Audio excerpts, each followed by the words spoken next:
நீங்க நினைக்கிற மாதிரி உங்க பொண்ணு இப்ப ஏஜ் அட்டன் பண்ணல. வேற பாலியல் ரீதியா காயப்பட்டிருக்கு.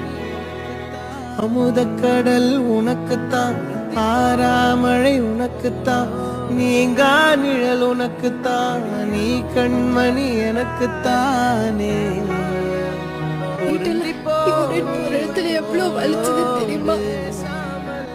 மடியில் நினைச்சிட்டு என் பார்வை உன்னோடு, உன் பொம்மை கண்ணோடு, பேசாமல் விண்ணோடு நாம் மிதந்து போவோம் காதாரா அடியாலோலா நான் தாங்க மாறோடு வா மிருது தேரே. அன்னைக்கு பொருளாதாரம் இல்லைன்னு பெண் குழந்தைங்களை மறுத்தாங்க. ஆனா இன்னைக்கு பாதுகாப்பு இல்லைன்னு பெண்